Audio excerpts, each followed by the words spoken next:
Sorry, everybody, that I got a little behind on grading.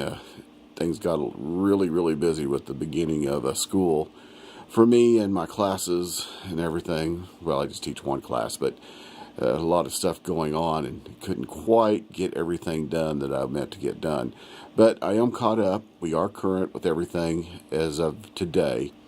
Now, I might want to remind you that on discussion boards, part of your grade is responding to others and interacting in conversation.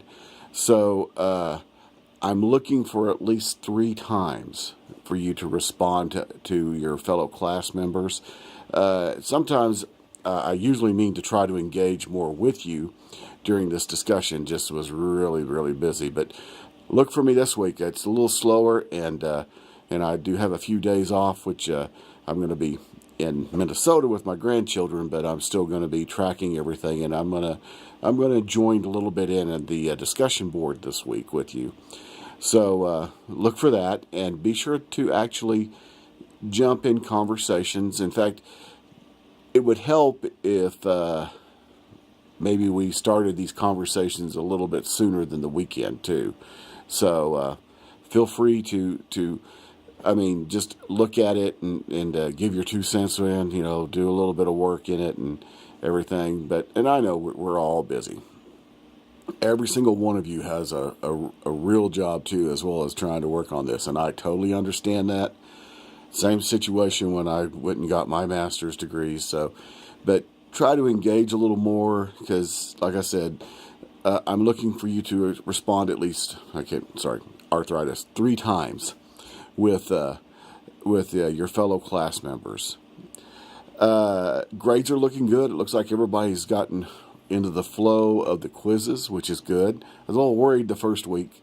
I thought maybe I had done something wrong, but it looks like everything is flowing and going well, and is doing all right. Now, your project stuff is going to get a little bit more complicated over the next few weeks. Now, this week's a little bit different because we are doing that software Monkey Jam to do stop motion. Now, I have an example from the actual software company of how to use Monkey Jam, and I also put in a example of real stop motion in which I'm going frame by frame, and at the end of that I also explain Monkey Jam. Don't worry about watching the end of it with my explanation about Monkey Jam.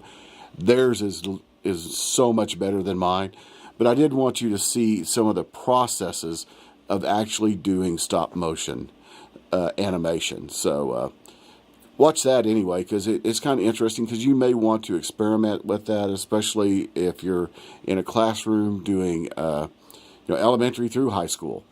It's handy to have a stop motion project for students and incorporate it in however you want to do it within your curriculum. As long as of course, if you're in Texas, you have to match the TEKS. As long as it works within the TEKS of your foundation of your course you're teaching. All right. If you have any questions, be sure and let me know. If you have any needs, if anything happens, just contact me. Like I said, this end of this week through a little bit of the first of next week, I am in Minnesota playing with grandchildren. Of course, got to play with my grandchildren. But I will be back that Wednesday of this next week, but I'll be monitoring and tracking everything, and probably be looking at everything and grading everything for you first of next week there in Minnesota. So, but please feel free to contact me with whatever your needs are, any questions. So enjoy this week, and I hope you have fun with your project.